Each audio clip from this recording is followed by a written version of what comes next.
بسم الله الرحمن الرحيم. الحمد لله رب العالمين.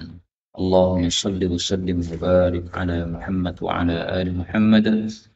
اللهم انفعنا بما علمتنا وعلمنا ما ينفعنا وزدنا علما وبارك لنا في علمنا وارزقنا الإخلاص في القول والعمل كاملا وعلما نافعا لا ينسى وتوفيقا دائما وصحة ويقينا آمين يا رب العالمين.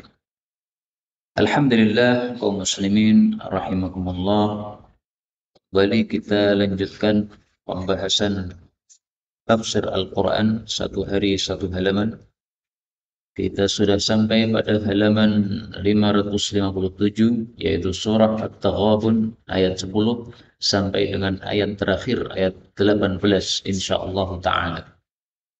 أعوذ بالله السميع العليم من الشيطان الرجيم من همزه ونفخه ونفثه. والذين كفروا وكذبوا بآياتنا أولئك أصحاب النير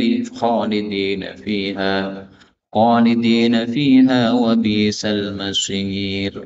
ما أصاب من مصيبة إلا بإذن الله ومن يؤمن بالله يهد قلبه والله بكل شيء عليم. وأطيعوا الله وأطيعوا الرسول فإن توليتم فإنما على رسولنا البلاغ المبين. الله لا إله إلا هو على الله فليتوكل المؤمنون. يا أيها الذين آمنوا إن من أزواجكم وأولادكم عدوا لكم فاحذروهم وإن تعفوا وتصفحوا وتغفروا فإن الله غفور رحيم. إنما أموالكم وأولادكم فتنة والله عنده أجر عظيم. فاتقوا الله ما استطعتم واسمعوا وأطيعوا وأنفقوا خيرا لأنفسكم ومن يوق شح نفسه فأولئك هم المفلحون. إن تقرضوا الله قرضا حسنا يضعفه لكم ويغفر لكم والله شكور حليم. عالم الغيب والشهادة العزيز الحكيم. الحمد لله رب العالمين. اللهم ارحمنا بالقرآن آمين. Pada ayat-ayat yang kita baca ini ada beberapa kata yang bisa dibaca dengan dua bacaan. Yang pertama pada ayat 10, ashabun nari. Ini boleh dibaca imalah neri. Kemudian wabisa, hamzah diganti ya, wabisa. Sebagaimana di ayat-ayat yang lain semuanya seperti itu. Kemudian pada ayat 13 ini ada wawu, ketemu wawu. Illa huwa wa'allah. Maka kalau disambung boleh dibaca dengan idgham. Illa huwa 'alallahi. Kemudian pada ayat yang ke-17 yudha'ifu. Ini dotnya boleh panjang, boleh pendek. Kalau pendek maka ainnya ditasydid. Yudha'ifu ya. Jadi sebagai ganti dari panjangnya diganti dengan tasydid. Kemudian ini ra ketemu lam boleh menjadi idgham. Wa yaghfir menjadi wa yaghfil lakum ya, ra-nya hilang atau lebur menjadi lam. Dan ini semuanya adalah qiraah mutawatirah yang sumbernya dari Sayyidina Rasulullah sallallahu alaihi wasallam, maka tidak boleh diingkari ya. Adapun tafsirnya secara ringkas, Allah mengatakan pada surah At-Taghabun ayat 10. Setelah Allah bicara tentang orang-orang beriman, Allah mengatakan walladzina kafaru, adapun orang-orang yang kafir, wa kadzdzabu dan mendustakan bi ayatina terhadap ayat-ayat kami, ulaika mereka itulah ashabun nari, penghuni neraka, khalidina dalam keadaan kekal fiha di dalam neraka, wa bisa dan seburuk-buruk al-masir tempat kembali. Kaum muslimin rahimani wa rahimakumullah, Pada ayat 9 Allah bicara tentang ahli surga. Ahli surga mendapatkan apa? Mendapatkan jannah-jannah, kebun-kebun yang mengalir di bawahnya sungai-sungai. Mereka kekal abadi padanya. Itu adalah keberuntungan yang besar. Nah, setelah itu Allah bicara sebaliknya, yaitu tentang orang-orang kafir, bahwa orang-orang kafir itu masuk ke dalam neraka, sama juga kekal di dalamnya. Ini dua ayat yang berkebalikan seperti ini. Jangan lupa disebut sebagai ayat-ayat mathani, ya.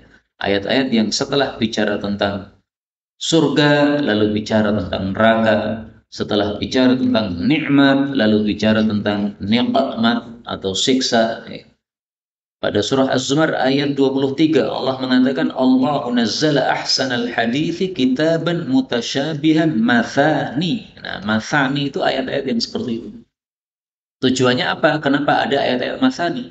Tujuannya supaya kita seimbang dalam dua sikap kepada Allah, khauf atau takut kepada siksa Allah, dan roja yaitu mengharap rahmat Allah. Karena kalau tidak imbang, nanti orangnya tidak akan baik. Terlalu berharap terhadap rahmat Allah sehingga menyepelekan dosa-dosa, mudah bermaksiat, mengatakan yang penting saya muslim, zina nggak masalah, riba nggak masalah. Nah, itu orang yang terlalu berharap terhadap rahmat Allah. Mestinya riba itu dihindari, itu lebih dahsyat daripada 36 kali zina. Na'udzubillahi minasyarri dzalik. Kemudian kalau terlalu dahsyat takutnya kepada Allah juga tidak baik karena dia akan putus asa. Seperti orang yang sudah membunuh 99 nyawa.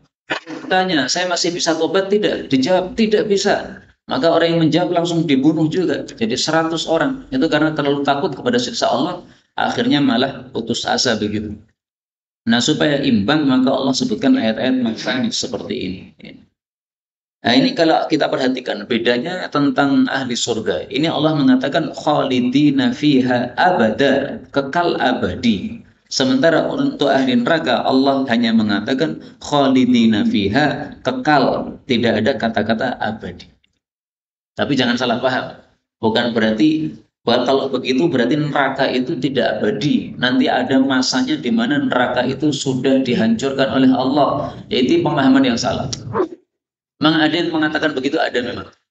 Ada yang mengatakan bahwa neraka itu suatu saat nanti, suatu hari nanti akan dilenyapkan oleh Allah. Berarti siksaan neraka itu akan berhenti. Karena sudah dilenyapkan nerakanya, orang-orangnya sudah tidak ada lagi. Nah, ini pemahaman yang batil, tidak benar.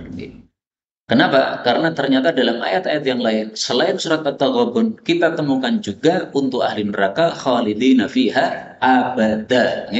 Jadi ada, abada itu ada, tapi dalam ayat yang lain, bukan dalam surat ini.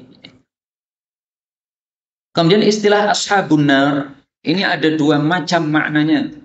Yang pertama, ashabun nar maksudnya penghuni neraka yang disiksa dalam neraka. Contohnya dalam ayat ini. Yang kedua, ashabun nar itu maksudnya adalah malaikat-malaikat penjaga neraka yang tukang nyiksa dalam neraka. Tapi saya hanya temukan satu saja ashabun nar di dalam Al-Quran yang bermakna malaikat, yaitu pada surah Al-Muddathir. وَمَا جَعَلْنَا أَصْحَابَ النَّارِ إِلَّا مَلَائِكَةً. Kami tidak menjadikan ashabun nar, malaikat-malaikat penjaga neraka, illa malaikat, kecuali berupa malaikat. Nah, maka orang kalau tidak paham tafsir Quran nanti menganggap, oh ternyata malaikat masuk neraka juga. Nggak begitu. Ashabun nar di sini maksudnya bukan penghuni tapi penjaga.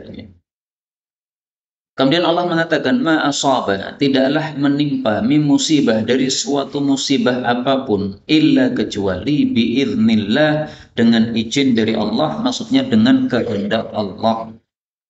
Wa may yu'min billah, dan siapapun iman kepada Allah, yahdi qalbah, maka Allah akan berikan hidayah kepada hatinya. Wallahu, dan Allah itu bikulli syai', terhadap segala sesuatu, alimun, maha mengetahui. Ayat ini menunjukkan tiga hal. Yang pertama, bahwa musibah itu sudah ditakdirkan oleh Allah. Itu makna dari biiznillah, dikehendaki oleh Allah. Artinya sudah ada takdirnya yang dikehendaki oleh Allah Subhanahu wa taala. Dan itu kita temukan dalam banyak dalil.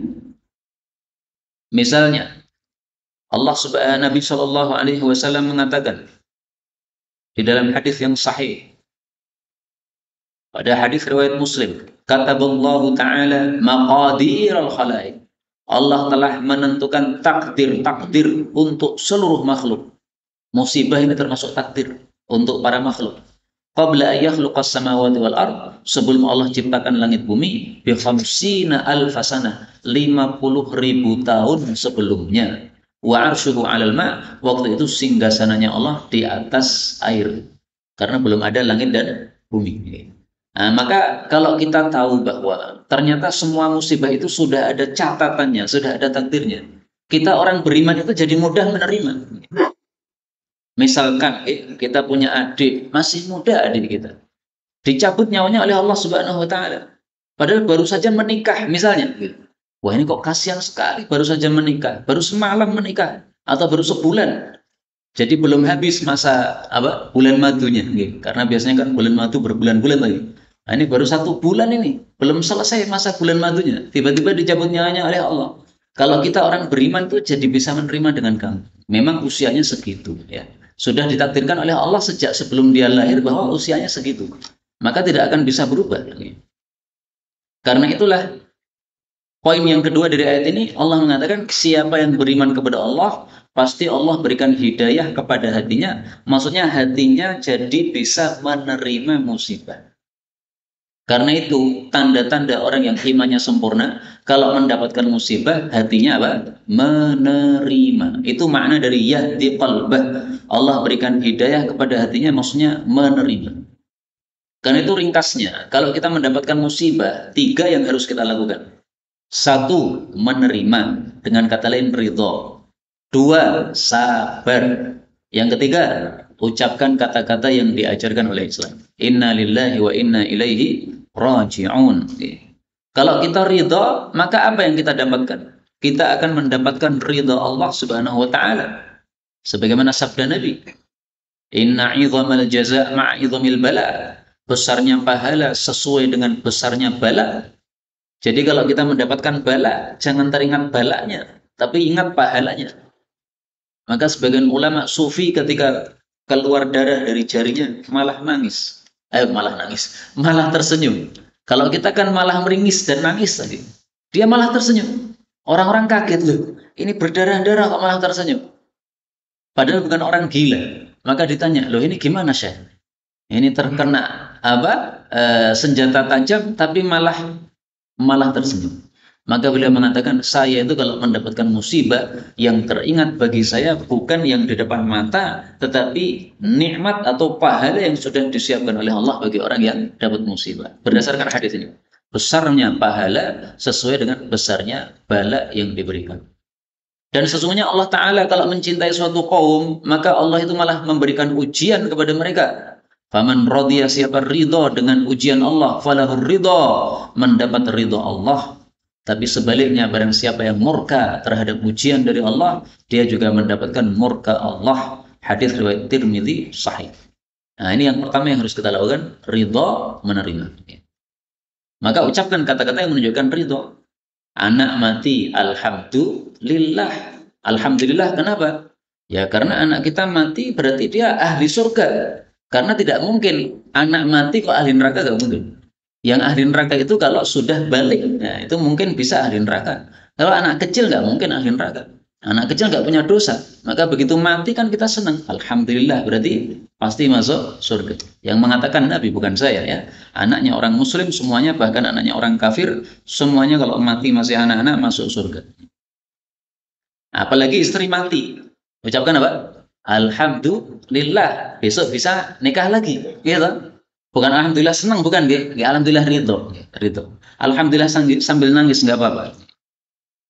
Kemudian yang kedua tadi sabar. Nah, sabar ini sifatnya orang beriman. Sebagaimana sabda Nabi Shallallahu Alaihi Wasallam, "Ajabal li amril mu'min." Sungguh mengherankan urusannya orang beriman.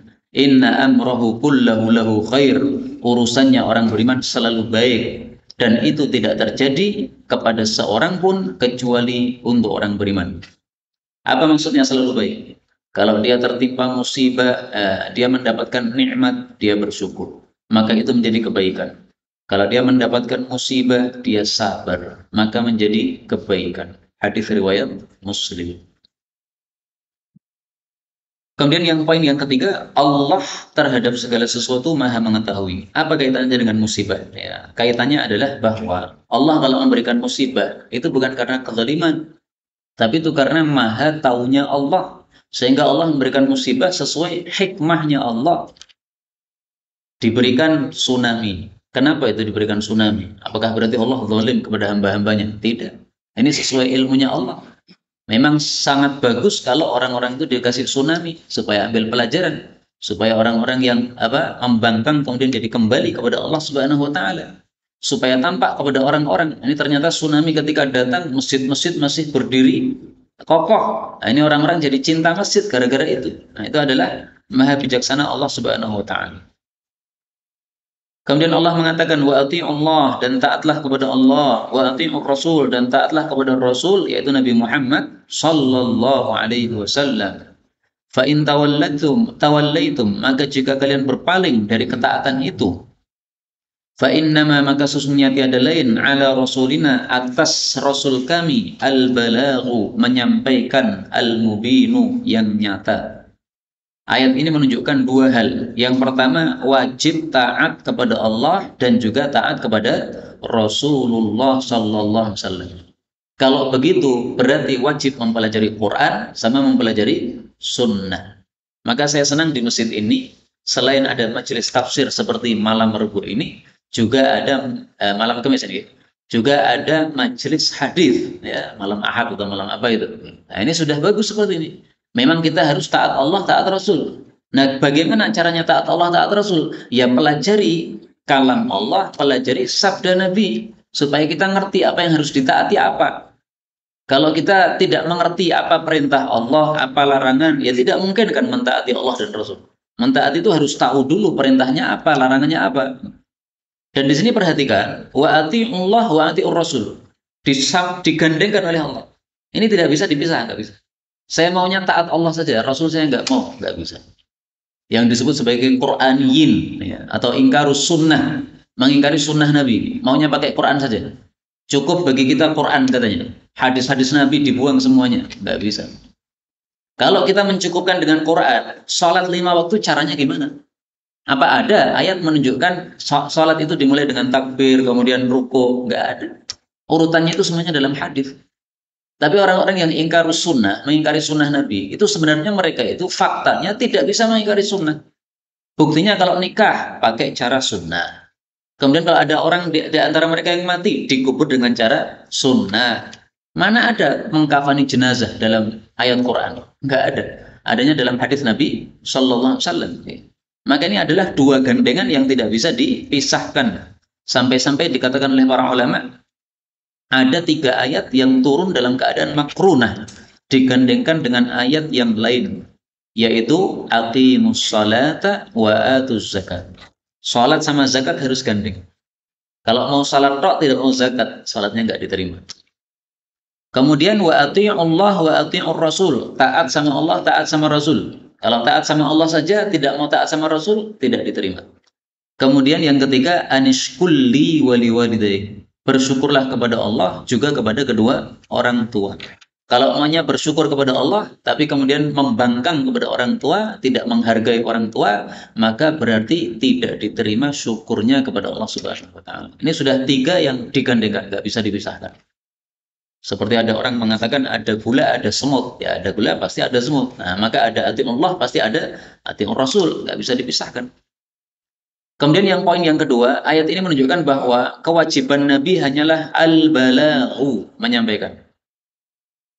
Nabi sudah wafat, kemudian diganti oleh para ulama. Ulama juga begitu. Kewajibannya hanya menyampaikan. Ustadz juga begitu. Kewajibannya hanya menyampaikan. Diterima atau tidak bukan urusan. Karena itu tidak sepantasnya seorang ulama atau seorang ustadz misalnya menyampaikan suatu ilmu dari agama Islam ini, kemudian ditolak, kemudian dia sakit hati. Nggak pantas. Kenapa nggak pantas? Kewajibannya sudah dilakukan, menyampaikan. Mau ditolak, mau diterima itu urusan yang mendengarkan, bukan urusan dia. Maka guru saya mengatakan, nabi atau kiai atau ulama itu seperti tukang pos saja. Kewajibannya menyampaikan surat. Ini ada surat untuk Anda. Alamatnya sudah sesuai. Dia melihat, wah yang kirim ini musuh saya, langsung disobek-sobek. Nah, kita tukang pos nggak usah marah-marah. Biar aja disobek, urusan dia. Urusan kita hanya menyampaikan saja. Nah, makanya di sini Allah mengatakan, ala rasulinal balaghul mubin. Imam Zuhri mengatakan, risalah sumbernya dari Allah. Kewajiban Nabi hanyalah menyampaikan. Adapun kewajiban kita adalah mentaati. Kemudian ayat 13 Allah mengatakan, Allah itu la ilaha, tidak ada Tuhan yang berhak disembah illahu, kecuali Dia Allah. Wa 'alallahi, dan hanya kepada Allah, falyatawakkal, hendaklah bertawakal, al-mu'minun, orang-orang yang beriman. Ayat ini mengandung dua masalah. Masalah yang pertama, tidak ada Tuhan yang berhak disembah selain Allah. Ini meskipun kalimatnya berita, tapi kata Ibnu Katsir maksudnya perintah. Perintah apa? Perintah untuk mentauhidkan Allah, mengesahkan Allah. Jadi jangan memberikan peribadatan kita kepada selain Allah. Menyembelih untuk selain Allah, meyakini barang-barang tertentu punya kekuatan yang tidak dimiliki oleh barang itu. Kekuatan itu hanya milik Allah Subhanahu wa taala. Itu termasuk kesyirikan, bukan tauhid. Misalnya untuk menolak hujan, ya, ditancapkan tongkat di tanah. Katanya tongkat ini punya kekuatan untuk menolak hujan, misalnya. Disebut pawang hujan atau apalah ini. Nah, itu kesyirikan kayak begitu. Yang bisa menurunkan hujan hanya Allah, yang bisa menghentikan hujan juga hanya Allah Subhanahu wa taala, bukan tongkat itu. Itu syirik namanya. Nah, maka di sini kita disuruh untuk tauhid, mengesahkan Allah Subhanahu wa taala. Yang kedua, kita disuruh tawakal kepada Allah Subhanahu wa taala. Tawakal itu apa? Ya, pasrah kepada Allah. Kita sudah punya usaha, nah setelah itu pasrahkan kepada Allah Subhanahu wa taala. Jangan gara-gara tawakal kemudian tidak berusaha. Ini tidak benar. Orang sakit misalnya, udahlah tawakal sama Allah, nggak usah berobat. Ini salah. Nabi mengajarkan kepada kita, disuruh kita ini tadawau, berobat. Adapun obatnya berhasil atau tidak, apakah menyebabkan kesembuhan atau tetap mati juga, itu urusan Allah. Pasrahkan kepada Allah. Maka seorang sahabat Nabi bertanya, ya Rasulullah, ini saya punya onta di luar masjid ini. Onta saya ikat dulu, kemudian saya tawakal, atau saya tawakal saja? Beliau mengatakan sangat jelas, iqilha wa tawakkal. Kamu ikat dulu, nah setelah itu baru tawakal kepada Allah Subhanahu wa taala. Pasrah sama Allah Subhanahu wa taala. Kalau ternyata ada yang mencuri onta itu, ya itu berarti sudah takdirnya dicuri. Tapi yang penting sudah kita ikat dulu, ya, sehingga tidak ada yang mencurinya. Tadi saya mengatakan wa'alallah, hanya kepada Allah. Kenapa diartikan hanya? Ini karena susunan terbalik. Mestinya itu susunannya falyatawakkalil mu'minuna 'alallahi, gitu. Tapi susunannya dibalik. Susunan yang dibalik ini memunculkan arti hanya. Seperti dalam surat Al-Fatihah, iyyaka na'budu wa iyyaka nasta'in. Hanya padamu kami menyembah. Ayat 14, ya ayyuhalladzina amanu, wahai orang-orang beriman, inna sesungguhnya min sebagian azwajikum, istri-istri kalian, wa auladikum, dan anak-anak kalian, adalah aduwwan lakum, musuh bagi kalian. Fahdharuhum, maka waspadai mereka. Wa in ta'fu, jika kalian memaafkan, wa tasfahu, melonggarkan, yaitu tidak menghukum anak istri kita, wa taghfiru, dan mengampuni, fa innallaha, maka sesungguhnya Allah ghafurun, maha pengampun, rahimun, maha penyayang. Ini ayat saya kasih tanda biru, ini sebagai tanda bahwa ayat ini termasuk ayat yang punya sababun nuzul. Ada sebabnya kenapa ayat ini turun. Diceritakan oleh Ibnu Abbas radhiyallahu anhu, sebagaimana hadis diriwayatkan oleh Imam Tirmidzi, sahih hadisnya. Ibnu Abbas mengatakan ayat ini turun berkaitan sebagian kaum muslimin di Mekah. Mereka sudah masuk Islam, pengen hijrah ke Madinah. Tapi istri-istrinya dan anak-anaknya tidak mau ditinggalkan. Bapak, jangan hijrah.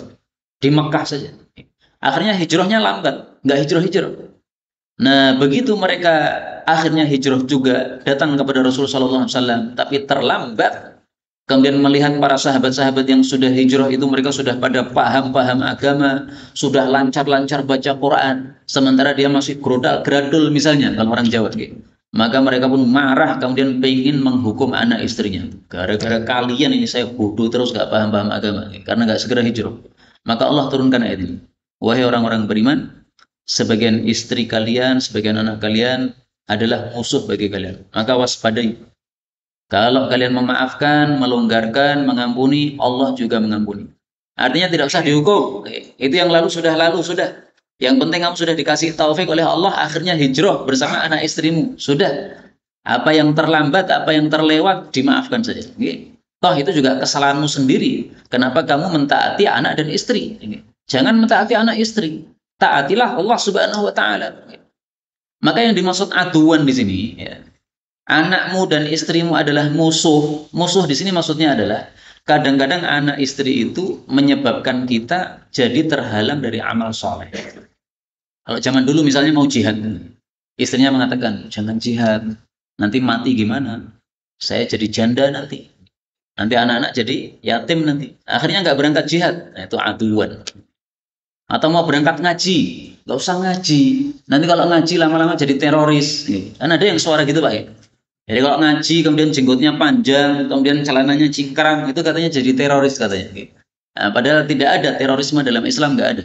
Islam tidak pernah mengajari apa? Terorisme sama sekali. Ngebom di tempat-tempat yang apa? Di situ negara umat Islam, misalnya di Indonesia, ini bukan ajaran Islam. Kalau mau ngebom sana di tempat-tempat orang kafir sana yang memang memusuhi umat Islam, di Indonesia jangan bawa-bawa bom, itu bukan ajaran Islam. Baik, kembali ke sini ya, sebagian istri dan sebagian anak adalah musuh bagi kita, maka kita harus waspada, jangan sampai gara-gara anak istri kemudian tidak taat kepada Allah Subhanahu wa taala. Ayat ini mengingatkan kita kepada sabda Nabi Shallallahu alaihi wasallam. Beliau mengatakan, innal walad, sesungguhnya anak itu mabkhalah, dapat menyebabkan pelit, majbanah, menyebabkan penakut, majhalah, menyebabkan bodoh, mahzanah, menyebabkan susah. Anak menyebabkan pelit. Gimana maksudnya? Dulu ketika belum punya anak suka sedekah. Begitu sudah punya anak iman-iman. Wah, ini untuk anak saya saja, untuk anak saya saja. Malah sedekahnya berhenti. Nah, jangan begitu. Majbanah, menyebabkan takut. Dulu suka berangkat jihad. Begitu punya anak-anak, senang sama anak-anaknya, nggak berangkat jihad. Majhalah, membuat bodoh. Dulu suka pengajian, setiap malam Kamis datang. Begitu sudah nikah, kemudian sudah punya anak, sudah nggak ngaji lagi. Nah, itu majhalah. Saya sering Pak bertanya kepada orang, Pak sudah lama ikut pengajian? Lama. Mulai tahun berapa? Ada yang menjawab tahun 80, ada yang menjawab tahun 90. Nah, saya biasanya tanya, kok ngerti tempat pengajian itu dari mana? Oh, dari teman saya. Nah, bagaimana kondisi teman saya, teman panjenengan itu? Ternyata teman-temannya yang dulu ngajak ngaji, malah sekarang sudah nggak ngaji. Nah, sehingga malah jadi terbalik. Yang diajak ini malah jadi paham agama, yang dulu ngajak malah jadi orang awam, nggak paham agama. Karena sudah nggak ngaji lagi. Nah, itu karena ini bisa-bisa majhalah. Gara-gara anak, gara-gara pekerjaan, akhirnya tidak ngaji lagi. Nah, jangan begitu. Mahzanah. Anak kadang-kadang menyebabkan jadi susah. Ya, anak sakit, susah. Anak sekolah tidak lulus, susah. Nah, maka kita harus waspada, itu maksudnya begitu. Jangan sampai gara-gara anak kita, kemudian kita malah jadi tidak beramal soleh lagi. Ayat 15 Allah mengatakan, innama, sesungguhnya tiada lain, amwalukum, harta-harta kalian, wa auladukum, dan anak-anak kalian, fitnatun, adalah ujian dari Allah Subhanahu wa taala. Wallahu, dan Allah itu, indahu, di hadapannya, ajrun, ada pahala, azimun, yang besar.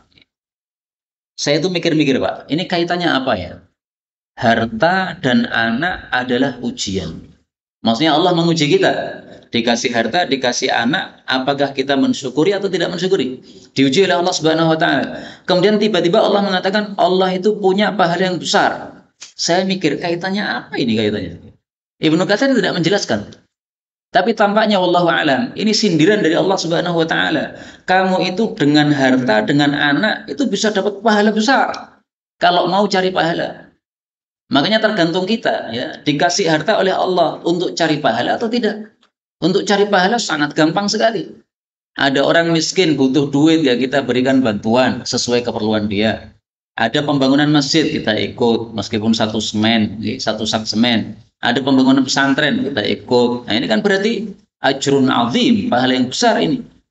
Anak juga begitu. Anak kita suruh sholat ke masjid, akhirnya rajin ke masjid. Nah, setiap langkah menuju masjid itu pahala mengalir kepada kita. Kenapa? Kita yang nyuruh dia ke masjid. Dia belajar TPA, dia belajar ngaji, akhirnya bisa lancar ngaji. Setiap ngaji, huruf-huruf yang dia baca, itu pahala ngalir kepada kita orang tua. Kenapa? Kita yang nyuruh dia. Karena itu dalam Islam kita diajari untuk banyak anak. Kita di dalam Islam diajari untuk KB, kerebayan. Okay? Jadi KB itu ajaran Islam. Kalau artinya adalah apa? Kerebayan tadi. Kalau KB yang di luar itu sama sekali bukan ajaran Islam itu. Kemudian Allah Subhanahu wa taala mengatakan fattaqullaha, maka bertakwalah kepada Allah mastata'tum, semampu kalian, wasma'u, dan mendengarlah, wa ati'u, dan taatilah, wa anfiqu, dan infaklah, khairal li anfusikum, akan menjadi kebaikan untuk diri-diri kalian. Wa may yuqa, dan barang siapa yang dijaga syuhha nafsihi, dari kepelitan dirinya, kebakhilan dirinya, faulaika hum, maka mereka itu al-muflihun, orang-orang yang beruntung. Kaum muslimin rahimani wa rahimakumullah, ayat ini mengandung dua masalah. Yang pertama, perintah untuk takwa, perintah untuk mendengar, mentaati, dan infak. Mendengar siapa? Mentaati siapa? Ya, mendengar dan mentaati Allah dan Rasul. Karena sudah disebutkan tadi, wa ati'ullah wa ati'ur Rasul. Jangan seperti orang-orang Yahudi. Mereka mengatakan sami'na wa asayna. Kuping kami mendengar, tapi kami maunya melanggar. Nah, jangan begitu. Bukan mendengar dan melanggar, tapi mendengar dan mentaati. Wasma'u wa ati'u. Kemudian di sini Allah katakan anfiqu, infaklah. Infak ini termasuk mentaati perintah Allah. Salat juga termasuk mentaati perintah Allah. Kenapa disebut infak secara khusus? Ini supaya kita menggabungkan dua kebaikan. Kebaikan ibadah kepada Allah Subhanahu wa taala dan kebaikan muamalah kepada manusia. Hubungan vertikal sama hubungan horizontal. Hubungan kepada Allah Subhanahu wa taala diperbaiki, ibadah-ibadah itu. Kemudian hubungan kepada manusia juga diperbaiki, yaitu kalau kita mempunyai harta yang bisa diinfakkan kepada orang-orang yang membutuhkan, diinfakkan. Terutama kepada para kerabat. Kerabat ini harus diutamakan daripada orang-orang lain. Demikian juga yang kedua kepada para tetangga. Satu, kerabat. Dua, tetangga. Ada kerabat kita yang butuh dan kita bisa membantu, dibantu. Ada tetangga yang butuh, kita bisa membantu, dibantu. Rasulullah Shallallahu Alaihi Wasallam bersabda tentang membantu kerabat. Shadaqatu dzirrahim ala dzirrahim. Sedekahnya seseorang kepada kerabatnya bernilai dua. Shadaqatun bernilai sedekah, wasilatun bernilai silaturrahmi. Berarti pahalanya dua. Pahala sedekah sama pahala silaturrahmi. Kalau kita membantu kepada tetangga kita, maka itu pahalanya satu, pahala sedekah saja. Silaturahmi yang betul, bukan kerabat. Kalau kepada kerabat, maka silaturahmi. Ini hadis riwayat Tirmidzi dan Tabarani. Kemudian yang kedua, di sini Allah mengatakan, siapa yang dijaga dari sifat pelit, maka mereka orang-orang yang beruntung. Dijaga berarti menunjukkan bahwa manusia itu asalnya memang sifatnya, wataknya itu pelit. Itu sudah watak asal manusia. Kenapa? Manusia diciptakan oleh Allah cinta harta. Sesuatu yang kita cintai pasti kita tidak akan mau melepasnya. Kita mau melepas itu karena sebab lain. Kenapa orang beriman itu melepas hartanya mudah? Disuruh zakat ya zakat, disuruh infak ya infak, disuruh membantu orang miskin yang membantu. Kenapa? Karena tahu bahwasanya apa yang dia keluarkan pasti akan diganti oleh Allah Subhanahu wa taala. Coba nggak ada keyakinan begitu, mungkin dia juga akan susah mengeluarkan infak. Kenapa? Nggak tahu bahwa di situ ada pahalanya. Tapi begitu dia mengetahui ada pahalanya, maka dijaga ya. Karena itu kalau kita menjadi orang yang dermawan, kita jangan sombong. Jangan mengatakan saya ini paling dermawan. Jangan. Kamu dermawan itu yang membuat dermawan Allah. Seandainya Allah tidak bikin kita dermawan, nggak akan dermawan. Karena watak asal manusia adalah cinta kepada harta. Ayatnya sudah sering ya kita sampaikan. wa innahu lihubbil khairi lasyadidun. Surat Al-Adiyat ayat 8. Dan sesungguhnya manusia itu gara-gara mencintai kebaikan, maksudnya mencintai harta, lasyadidun, sungguh menjadi pelit. Syadid di sini diartikan apa? Pelit menurut sebagian tafsir. Boleh juga diartikan sesungguhnya manusia itu sungguh sangat dahsyat di dalam mencintai harta. Tapi saya lebih suka tafsiran yang pertama. Karena dalam bahasa Arab kata-kata syadid memang bisa diartikan pelit tadi. Nah, kaum muslimin rahimani wa rahimakumullah, kata-kata ini, fattaqullah mastata'tum, takwalah semampu kalian, sesuai dengan kemampuan kalian. Ini menurut para ulama, menurut sebagian ulama, itu merupakan penghapus dari ayat yang lain. Ayat yaitu yang disebutkan pada surah Ali Imran ayat 102. Ya ayyuhalladzina amanu taqullaha haqqa tuqatih. Ya, wahai orang-orang beriman, takwalah kepada Allah dengan sebenar-benarnya takwa. Nah, perintah ini sudah mansuh, sudah dihapus menurut sebagian ulama dengan ayat tadi. Dan saya setuju dengan pendapat ini. Kenapa? Karena haqqa tuqatih ini, takwa yang sesungguhnya ini, menurut Ibnu Mas'ud, itu adalah 3 hal. Selalu taat kepada Allah, tidak pernah maksiat. Selalu ingat kepada Allah, tidak pernah lupa. Selalu syukur kepada Allah, tidak pernah kufur nikmat. Apa bisa kita begitu? Selalu taat, nggak pernah maksiat loh, guys. Maksiat mata nggak pernah, maksiat mulut nggak pernah, maksiat tangan nggak pernah. Apa bisa? Manusia padahal selalu apa? Berbuat maksiat. Tukhti'una billaili wan nahar. Semua manusia itu selalu berbuat salah malam siang. Sehingga disuruhkan untuk istighfar setiap hari itu karena kita punya kesalahan. Nah, maka kalau haqqa tuqatih maknanya seperti itu, berarti itu sudah terhapus dengan ayat tadi. Fattaqullaha mastata'tum. Sekuat tenaga kita, takwa kepada Allah Subhanahu wa taala. Begitu kita tidak mampu, misalnya seseorang dipaksa, ya sudah, namanya dipaksa. Misalnya ini ada babi, kita disuruh makan. Kalau tidak makan, kalau kamu tidak dimakan, saya tembak kamu. Tembaknya sudah disiapkan di sini. Nah, kita terpaksa. Ini namanya fattaqullaha mastata'tum. Sebenarnya kita tidak mau babi, tapi karena terpaksa, gimana lagi? Daripada mati ditembak, nggak bisa ibadah. Tapi tentu saja ini kalau betul-betul dipaksa, gitu. Lah ada orang bawa tembak mainan kemudian mengatakan kepada kita, ini siang-siang Ramadan kamu harus minum es, kalau enggak saya tembak. Nah itu jangan minum es. Mengatakan ini saya terpaksa nih, mau ditembak, mau tembak mainan. Ngawur nih, nggak seperti itu. Nah, kemudian di akhir surat ini Allah menghasung kita untuk sedekah. Ini melanjutkan perintah tadi, wa anfiqu, disebutkan infak secara khusus, padahal ini sudah termasuk wa ati'u, menunjukkan pentingnya infak. Maka Allah untuk menunjukkan pentingnya infak, Allah menghasung pada ayat 17, in tuqridullah, kalau kalian itu memberikan pinjaman kepada Allah, qardhan hasana, dengan pinjaman yang baik, yudha'ifhu, Allah akan melipat gandakannya lakum, bagi kalian, wa yaghfir lakum, dan akan mengampuni bagi kalian, wallahu, dan Allah itu syakurun, maha syukur, halimun, maha aris. Apa maksudnya memberikan pinjaman kepada Allah? Maksudnya sedekah. Orang-orang Yahudi, karena mereka itu sesat, mendengar ayat ini meledek umat Islam. Tuhanmu kok miskin sekali, minta pinjaman katanya. Nah, maka ini orang-orang yang tidak paham agama seperti itu ngomongnya. Kalau kita paham agama, kita pasti akan bertanya-tanya, kenapa ya Allah itu menyebut sedekah dengan istilah apa? Memberi pinjaman. Nah, baru muncul jawabannya.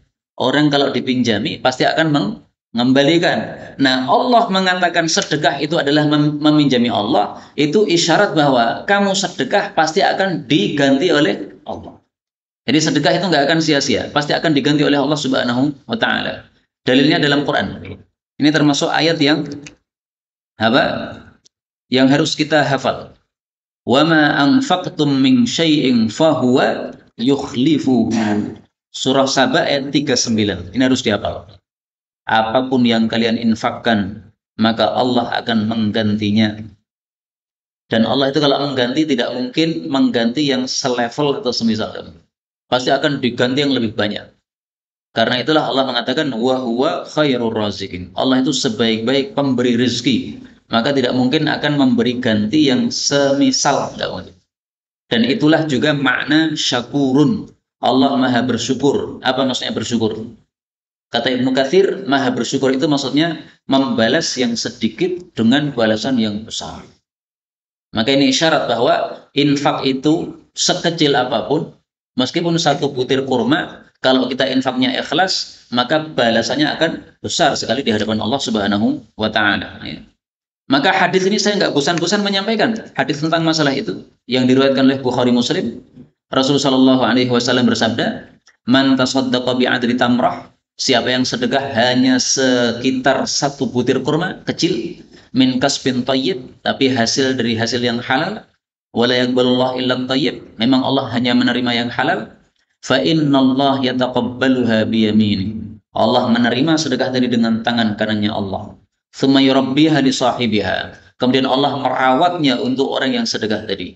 Kama yurabbi ahadukum fuluwah, seperti seseorang merawat anak kudanya sampai besar. Hatta takuna mithlal jabal, sehingga satu butir kurma tadi akan membesar menjadi satu gunung.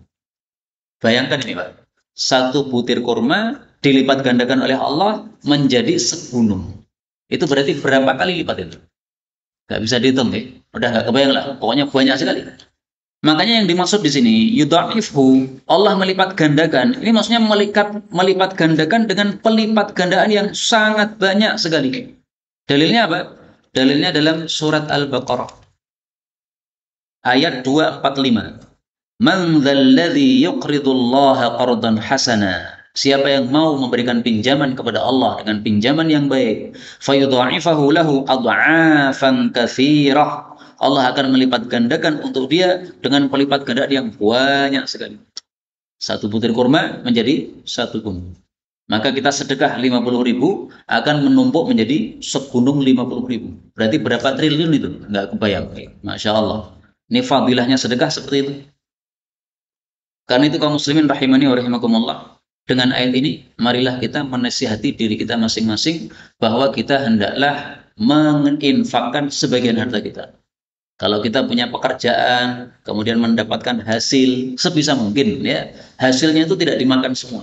Tapi sebagian disisihkan untuk Allah Subhanahu wa Ta'ala. Disisihkan untuk dipinjamkan kepada Allah. Karena pinjaman kita kepada Allah akan dikembalikan dengan yang lebih besar lagi. Ada seseorang zaman dulu, ini cerita umat terdahulu, yang menceritakan Rasulullah Sallallahu Alaihi Wasallam. Dia seorang petani. Setiap dia panen selalu dibagi tiga. Sepertiga untuk saya makan, sepertiga untuk bertanam lagi, sepertiga untuk Allah Subhanahu wa Ta'ala. Ini mikirnya cerdas orang ini. Karena memang orang hidup perlu makan, ya dia ambil untuk jatah dia. Dan dia harus melanjutkan bertani lagi karena tidak berlanjut ya nggak ada hasil. Kemudian dia paham yang menumbuhkan tanaman Allah, maka berarti kembalikan kepada Allah Subhanahu wa Ta'ala. Mikir cerdas, dibagi tiga, sepertiga untuk saya, sepertiga untuk tanahnya atau sawahnya, sepertiga untuk Allah Subhanahu wa Ta'ala. Nah, gara-gara seperti itu Allah berkahi hartanya. Suatu saat ada awan ini digiring, ada suara, wahai Fulan, ini awan, wahai awan, siramilah ini sawahnya Pak Fulan, disebutkan namanya. Maka orang yang berjalan mendengar suara itu dan melihat awan berjalan merasa heran. Loh, ini kok awan kok bisa digiring-giring ke sawah tertentu, ini gimana ceritanya? Maka dicari orangnya, ternyata sudah ketemu petaninya. Nah, petaninya itu ternyata bersedekah sepertiga tadi. Maka yang disirami hanya sawah dia. Sawah-sawah sampai nggak kena. Masya Allah. Ini ada sebagian orang kaya menerapkan seperti itu. Sepertiga harta untuk dia, sepertiga untuk lanjutkan bisnisnya, sepertiga untuk Allah Subhanahu wa Ta'ala. Nah, kalau sepertiga diberikan kepada Allah, itu Allah katakan wallahu syakurun. Allah maha bersyukur alias Allah akan membalas dengan balasan yang lebih besar. Sepertiga terlalu berat. Nah, kalau terlalu berat nggak harus sepertiga. Misalnya gaji kita berapa lah? Satu bulan misalnya 2 juta. Bisa keluarkan berapa? Keluarkan 10%, silahkan. Nggak bisa 10%, turun lagi. 5%. 5% nggak bisa, yes 2%. Insya Allah semua kita pasti bisa melakukan hal tersebut apabila ada keinginan dan meyakini wallahu syakurun halim. Kemudian Allah mengatakan alimul ghaib, zat yang mengetahui perkara yang gaib, wasyahadah, dan perkara yang tampak, al-aziz yang maha gagah, al-hakim yang maha bijaksana. Maksudnya Allah itu mengetahui segala hal. Tampak maupun tidak tampak di mata Allah sama. Kalau kita berbeda. Saya melihat apa yang di depan laptop. Di belakang laptop saya nggak ngerti sama sekali. Ada nyamuk, ada lalat, ada apa, nggak ngerti saya. Itu manusia. Tapi kalau Allah Subhanahu wa taala, Allah mengatakan sawa'um minkum man asarral qawla wa man jahara bih. Sama saja bagi Allah orang yang suaranya disirkan, bisik-bisik, maupun orang yang suaranya dikeraskan, teriak-teriak. Wa man huwa mustakhfim bil laili wa saribun bin nahar. Orang yang sembunyi malam hari maupun berjalan terang-terangan di siang hari. Bagi Allah sama saja. Ini salah satu perbedaan Allah dengan makhluk. Allah itu semuanya sama. Bagi Allah tidak ada yang susah, semuanya mudah. Bagi kita ada perkara yang susah, ada perkara yang mudah. Memulai bagi kita lebih susah, mengulangi bagi kita lebih mudah. Itu manusia, kalau Allah tidak. Memulai maupun mengulangi sama saja, kun fayakunu. Inilah yang dapat disampaikan, benarnya dari Allah Ta'ala. Kalaupun ada salahnya, fa astaghfirullahal azim li wa lakum. Subhanakallahumma rabbana bihamdika asyhadu an la ilaha illa anta astaghfiruka wa atubu ilaik. Walhamdulillahi rabbil alamin.